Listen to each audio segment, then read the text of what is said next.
नमस्कार दोस्तों, मैं आपका एक बार फिर स्वागत करता हूं अपने YouTube channel Galav commerce classes में। गालव कॉमर्स क्लासेज की क्लास 12th अकाउंटेंसी की क्लास, जिसमें आपका टॉपिक चल रहा है issue and redemption of debenture, ऋण पत्रों का निर्गमन व शोधन। इसमें बच्चों मैंने आपको टाइप्स ऑफ इशू पढ़ा दिया है। सबसे पहला जो इशू किया था वो simple issue issue of debenture for cash, जिसमें bank debit to application, application to debenture, debenture allotment to debenture, bank debit to allotment, simple जो शेयर इशू करने वाली एंट्रीज होती है वो थी। सेकंड टाइप का जो मैंने इशू ऑफ डिबेंचर पढ़ाया था, उसमें सेकंड टाइप में था issue of debenture other than cash. इसके अंदर मैंने आपको पढ़ाया था एसेट्स लेके डिबेंचर इशू करना, जिसमें आप एसेट्स परचेज कर लेते हो फिर उसका पेमेंट कैश नहीं करके उसकी जगह डिबेंचर देते हो। थर्ड नंबर पे मैंने आपको पढ़ाया था issue of debenture as an collateral securities, समपार्श्विक प्रतिभूति के रूप में ऋण पत्रों का निर्गमन। इसमें हम किसी बैंक से लोन लेते हैं और लोन की सिक्योरिटी के रूप में कंपनी की कोई प्रॉपर्टी गिरवी नहीं रख के कंपनी के डिबेंचर गिरवी रख देते हैं। तो डिबेंचर गिरवी रखने का जो प्रोसेस है उसे ही issue of debenture as an collateral securities बोलते हैं। इसमें इस टाइप के जो डिबेंचर हमने रखे हैं वो गिरवी रखे हैं, मतलब उस पर हमें ब्याज नहीं चुकाना है। इंटरेस्ट जो हम चुकाएंगे वो केवल लोन के अमाउंट पे देंगे। फोर्थ टाइप का इशू मैंने आपको पढ़ाया था issue of debenture at the term of redemption, शोधन की शर्तों के आधार पर ऋण पत्रों का निर्गमन। ये मैं आपको लास्ट क्लास में पढ़ा चुका हूँ। इस तरह से हमारा इशू ऑफ डिबेंचर वाला टॉपिक कंप्लीट हो गया है। अब हमारा टॉपिक स्टार्ट हो रहा है रिडम्पशन ऑफ डिबेंचर, ऋण पत्रों का शोधन।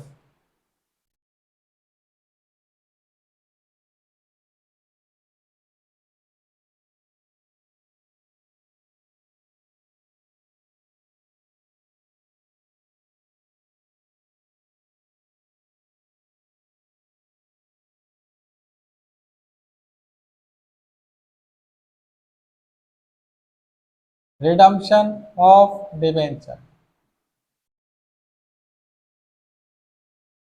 ऋण पत्रों का शोधन, ये हमारा टॉपिक स्टार्ट हो रहा है। बच्चों, शोधन का मतलब आप समझ लो, कंपनी डिबेंचर इशू करती है उसे इशू ऑफ डिबेंचर बोलते हैं। और जब जब डिबेंचर खरीदने वाले जो डिबेंचर होल्डर्स हैं वह कंपनी को वापस उसके डिबेंचर लौटाकर अपना ओरिजिनल पैसा जो हमने उन्होंने बिजनेस में लगाया था उसे वापस ले ले, तो इस प्रोसेस को रिडम्पशन ऑफ डिबेंचर कहा जाता है। जब कंपनी को डिबेंचर होल्डर्स उसके डिबेंचर लौटा देते हैं और अपना पैसा कंपनी से ले लेते हैं, यह प्रोसेस रिडम्पशन ऑफ डिबेंचर होता है। एक एग्जांपल से मैं आपको बता देता हूँ। सपोज करो आपने किसी से कार परचेज की 10 लाख रुपए में। अब 3 महीने बाद आप उसके पास चले गए, वो तो उसने सामने वाले ने कार दे दी। अब 3 महीने बाद आप वापस उसके पास चले गए, उसको कार वापस लौटा दी और आपने उसके बदले 8 लाख रुपए उससे ले लिए, तो ये कार का रिडम्पशन हुआ। ये एक एग्जाम्पल बता रहा हूँ, वैसे तो सेल और रिसेल होता है लेकिन डिवेंचर का एग्जाम्पल रिडम्पशन समझाने के लिए बता रहा हूँ। तो इससे कार का रिडम्पशन करना बोले, ठीक है। तो अब डिवेंचर की बात करें तो किसी कंपनी ने 10 लाख रुपए के डिवेंचर इशू किए थे। अब डिवेंचर होल्डर्स उस डिवेंचर्स को वापस कंपनी को लौटा के सपोज करो उसके बदले 9.5 लाख रुपए लेने को तैयार हो गए, तो इसे क्या कहेंगे? 9.5 लाख रुपए में डिवेंचर्स का रिडम्पशन हो गया। ओवरऑल डिवेंचर होल्डर्स अपने डिवेंचर कंपनी को लौटा के उसके बदले में जो पैसे लेते हैं, इस प्रोसेस को, ये पैसे या कोई प्रॉपर्टी लेते हैं, तो इस प्रोसेस को रिडम्पशन ऑफ डिवेंचर कहा जाता है। बच्चों, रिडम्पशन करने की अलग अलग कंडीशन है, अलग अलग टाइप्स है। सबसे पहला जो मैं रिडम्पशन बता रहा हूं, एक मुश्त भुगतान द्वारा शोधन, एक मुश्त भुगतान द्वारा शोधन।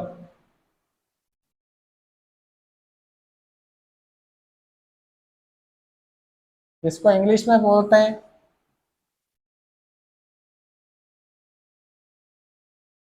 Redemption of debenture by lump सम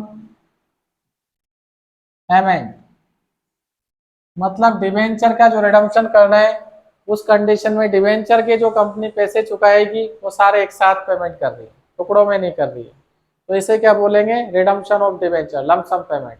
10 लाख रुपए के डिवेंचर का कंपनी एक साथ रिडम्पशन कर रही है कि ये पकड़ो पैसे, तो इसे क्या कहा जाएगा, redemption of debenture by lump sum payment, एक मुश्त भुगतान द्वारा ऋण पत्रों का शोधन। ये हम स्टार्ट कर रहे हैं, इसमें एक कंडीशन हम पढ़ रहे हैं, redemption from capital.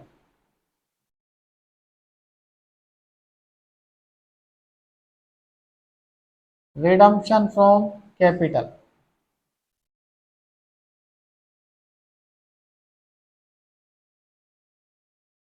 Redemption of debenture from capital.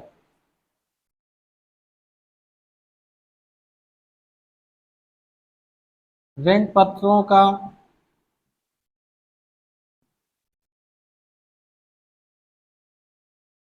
पूंजी में से शोधन, ये पढ़ रहे हैं, इसकी जनरल एंट्रीज बताऊंगा आप बच्चों। हमें रिडम्पशन करना है तो रिडम्पशन 8 पार भी हो सकता है, 8 प्रीमियम भी हो सकता है और 8 डिस्काउंट भी हो सकता है। सपोज करो 100 रुपए के एक डिवेंचर का रिडम्पशन 100 रुपए पे कर रहे हैं, कंपनी 100 रुपए के डिवेंचर के बदले 100 रुपए ही दे रही है और डिवेंचर वापस ले रही है, तो इसे बोलेंगे रिडम्पशन ऑफ डिवेंचर 8 पार, 8 पार सम मूल्य पर। कोई डिवेंचर 100 रुपए का इशू किया था कंपनी ने या उसकी फेस वैल्यू 100 रुपए है, उस डिवेंचर को कंपनी 100 रुपए दे के ही वापस ले रही है, तो इस प्रोसेस को क्या बोलेंगे, रिडम्पशन ऑफ डिवेंचर 8 पार सम मूल्य पर शोधन, सम मूल्य पर शोधन। सेकंड, 8 प्रीमियम,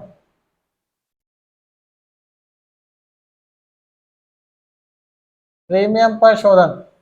सपोज करो एक डिवेंचर 100 रुपए का है और कंपनी उसका रिडम्पशन 100 रुपए से ज्यादा पैसे देके कर रही है, 100 रुपए का एक डिवेंचर कंपनी को वापस लौटा दिया और इसके बदले कंपनी ने 110 रुपए दे दिए, तो 10 रुपए ज्यादा देके रिडम्पशन कर रही है कंपनी, तो इसे प्रीमियम पे रिडम्पशन बोलेंगे।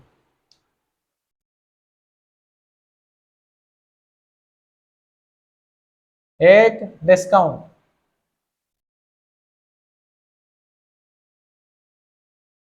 भट्टे पर शोधन। अगर कोई कंपनी किसी डिवेंचर का रिडम्पशन उसकी फेस वैल्यू से कम प्राइस पे कर रही है तो ये कंपनी के लिए फायदा है। 100 रुपए के डिवेंचर को कंपनी ले रही है, उसके बदले सपोज करो 98 रुपए का पेमेंट करना पड़ रहा है, तो 2 रुपए का फायदा हो रहा है कंपनी को, ये पट्टे पे रिडम्पशन कहलाएगा, रिडम्पशन 8 डिस्काउंट। तो तीनों कंडीशन में जो जनरल एंट्री होती है वो मैं पढ़ा रहा हूँ। 100 रुपए के डिवेंचर के लिए 100 रुपए कंपनी को पेमेंट करना है तो 8 पार रिडम्पशन, 100 रुपए के डिवेंचर के लिए कंपनी को 110 रुपए देने पड़ रहे हैं या 115 रुपए देने पड़ रहे हैं, तो ये जो ज्यादा पैसे देने पड़ रहे हैं वो रिडम्पशन 8 प्रीमियम है, कंपनी के लिए नुकसान है। और 100 रुपए के डिवेंचर पे अगर कंपनी को 100 से कम रुपए देने पड़ रहे हैं उसमें ही रिडम्पशन हो गया तो ये कंपनी के लिए फायदा है, इसे रिडम्पशन 8 डिस्काउंट कहा जाएगा। इसकी जनरल एंट्रीज आप देखिए, अगर 8 पार रिडम्पशन करना है तो इसके लिए क्या एंट्री होगी,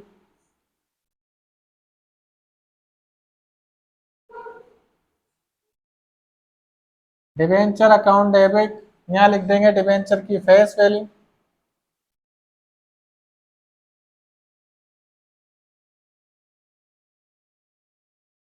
to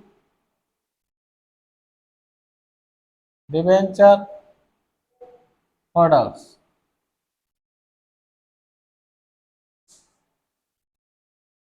face value, debenture holders account debit to bank, face value.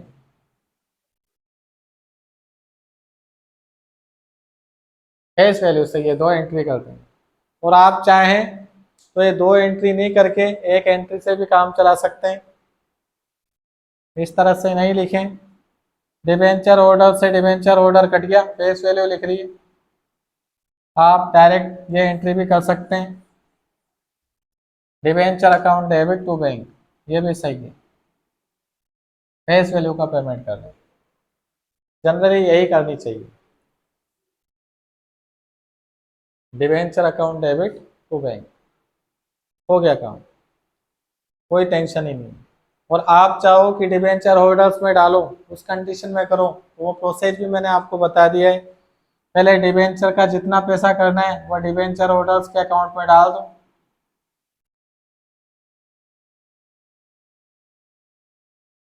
Debenture holders के अकाउंट में डाल दो, फिर डिबेंचर होल्डर्स को पेमेंट कर दो।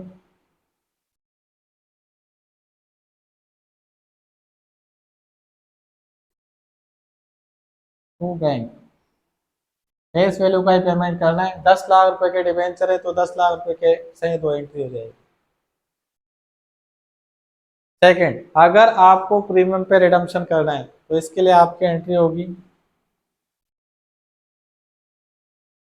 डिबेंचर अकाउंट डेबिट, यहाँ लिख दोगे फेस वैल्यू डिबेंचर की। अब आपको प्रीमियम पे रिडम्पशन करना है तो यहाँ हम लिखेंगे premium on redemption of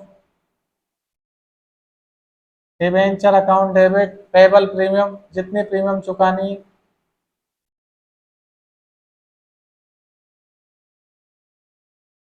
to debenture holder. थोड़ा साफ लिख देता हूँ, बड़ा छोटा ज़्यादा हो रहा है बोर्ड। 8 पार का तो आ गया होगा, 8 प्रीमियम की एंट्री थोड़ी बड़ी लिख देता हूँ, आपको दिखेगी नहीं ढंग से।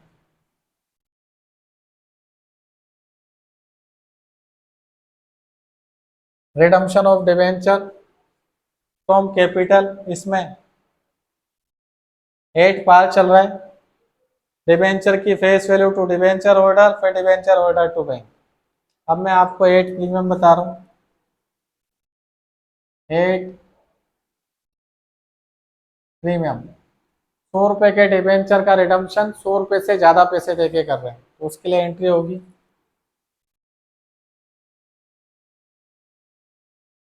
डिबेंचर अकाउंट डेबिट, यहाँ लिख देंगे हम face value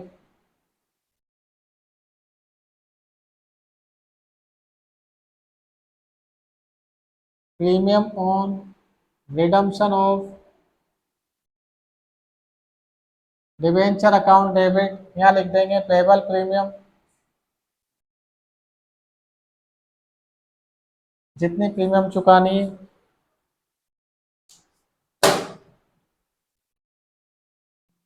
to debenture holders account, कितना पेमेंट करना है। इसके बाद second entry debenture holders account debit to bank, ये पेमेंट की एंट्री हो जाएगी। वो जो ये प्रीमियम पे आप रिडम्पशन कर रहे हो ये कंपनी के लिए नुकसान है, तो इस नुकसान को के लिए भी एक एंट्री होगी, वह एंट्री हो जाएगी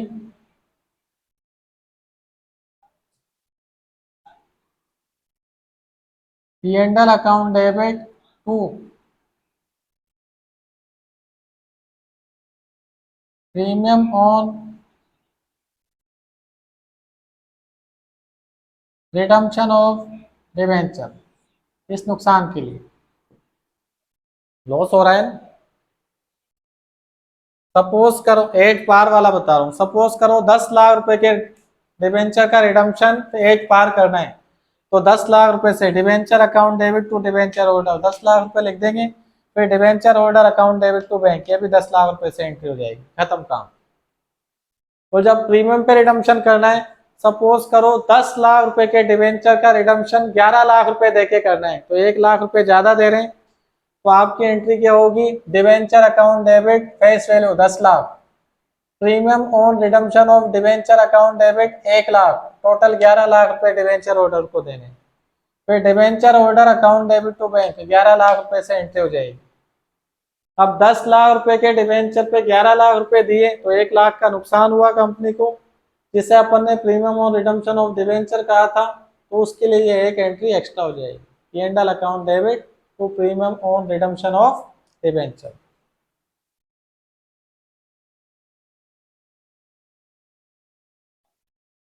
ये प्रीमियम पे रिडम्पशन की है। क्वेश्चन से ज्यादा क्लियर होगा, नेक्स्ट क्लास जो होगी उसमें आपको मैं क्वेश्चन से भी क्लियर कर दूंगा।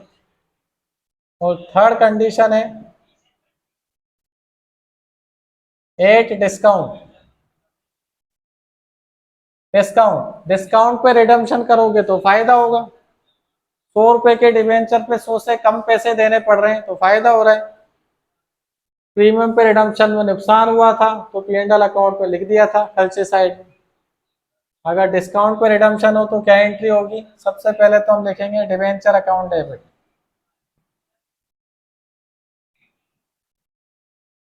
इसके सामने तो हम लिख देंगे फेस वैल्यू। उसके बाद अब हमें ज्यादा पैसे नहीं देने, कम देने, तो जितने पैसे देने टू डिवेंचर होल्डर,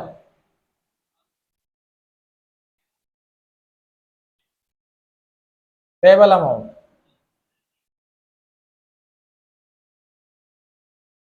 और हम कम पेमेंट कर रहे हैं तो जो डिस्काउंट मिल रहा है हमें, कम पेमेंट कर रहे हैं वो कंपनी के लिए क्या है? फायदा है। तो आप उसे discount on redemption of debenture भी कह सकते हो या फिर profit on redemption of debenture भी बोल सकते हो। Profit on redemption of debenture. और ये जो प्रॉफिट हुआ वो कम, ठीक है, profit on redemption of debenture भी कह सकते हो। डिवेंचर होल्डर्स को तो ये वाला पेमेंट करना है, debenture holders account debit to bank. Debenture holders को हमें पेमेंट करना है कि हम पेमेंट कर दें जितना पेबल अमाउंट है। अब प्रीमियम में तो ज्यादा पेमेंट करना पड़ा था,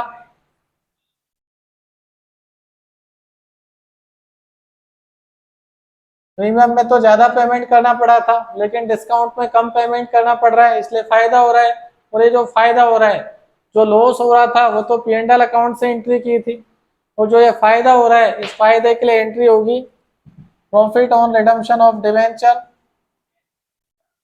profit on redemption of debenture account debit to capital reserve. बच्चों जब नेक्स्ट क्लास होगी उस क्लास से ही आपको ज्यादा क्लियर होगा। अभी तो मैं आपको समरी में बता देता हूँ। सपोज करो 10 लाख रुपए के डिवेंचर का रिडम्पशन 10 लाख रुपए के दे के ही कर रहे हैं, तो 8 पार रिडम्पशन है, तो उसके लिए एंट्री हो जाएगी debenture account debit to debenture holder 10 lakh रुपए से कितना ही पेमेंट करना है, तो debenture holder account debit to bank, ये भी 10 लाख रुपए से एंट्री हो जाएगी 8 पार। अब एक प्रीमियम पढ़ा रहा हूँ, सपोज करो 10 लाख रुपए के डिवेंचर का रिडम्पशन 11 लाख में कर रहे हैं, तो 1 लाख रुपए ज्यादा देके रिडम्पशन कर रहे हैं, तो इसे प्रीमियम पे रिडम्पशन बोलेंगे। तो प्रीमियम पे रिडम्पशन की कंडीशन में ये वाली एंट्री होगी debenture account debit face value 10 lakh, premium और redemption of debenture debit 10 lakh की जगह 11 दे रहे हैं, तो 1 लाख रुपए जो प्रीमियम दे रहे हैं वो टोटल पेमेंट 11 लाख। पूरे 11 लाख रुपए का पेमेंट करना है डिवेंचर होल्डर्स को, तो debenture holder account debit to bank 11 lakh रुपए से एंट्री हो जाएगी। अब ये 1 लाख रुपए हमने ज्यादा पेमेंट किया है तो कंपनी के लिए नुकसान है, तो P&L अकाउंट के डेबिट साइड में आता है, तो P&L account debit to premium और रिडम्पशन ऑफ डिवेंचर 1 लाख रुपए से इस लॉस के लिए। ये प्रीमियम पे रिडम्पशन की कंडीशन है। सपोज करो 10 लाख रुपए के डिवेंचर है और इनका रिडम्पशन 9.5 लाख पे कर रहे हैं, तो 50,000 का फायदा हो रहा है। प्रीमियम पे कर रहे थे तो ये एंट्री थी, डिस्काउंट पे रिडम्पशन करेंगे तो ये वाली एंट्री होगी debenture account debit face value है 10 लाख टू डिवेंचर होल्डर्स, कितने पैसे देने हैं? 9.5, तो जितने देने हैं वो यहाँ लिख दो, कम देने हैं ना, इसमें तो ज्यादा दिए थे इसलिए नुकसान था, इसमें कम दे रहे हैं फायदा है। और 50 पैसे का डिस्काउंट दे रहे हैं तो फायदा है 50,000 का। Profit on redemption of debenture 50.50। अब डिवेंचर होल्डर्स को कितना देना है? 9.5 रुपए, यहाँ 11 देना था तो 11 रुपए से एंट्री की थी, यहाँ 9.5 लाख देना है तो 9.5 लाख रुपए से एंट्री हो जाएगी। Debenture holder account debit to bank. और ये जो फायदा हुआ है वो कैपिटल रिडक्शन में चला जाएगा। बच्चों आज की क्लास को हम यहीं कंप्लीट कर रहे हैं। नेक्स्ट क्लास आपकी जो फ्राइडे को होने वाली है वह किसी रीजन से फ्राइडे को क्लास नहीं हो पा रही है, इसलिए इस वीक की हमारी यह लास्ट क्लास है। नेक्स्ट क्लास जो आपकी होगी नेक्स्ट वीक से मंडे से स्टार्ट हो जाएगी। आप कंटिन्यू पढ़ाई करें, चैनल को ज़्यादा से ज़्यादा सब्सक्राइब करें, लाइक करें और ज़रूरतमंद वाले बच्चों को जिनको वास्तव में नीड है पढ़ाई करनी है उनको आप शेयर करें इस वीडियो को। नेक्स्ट मंडे को हम दोबारा मिलेंगे, तब तक के लिए जय हिंद जय भारत।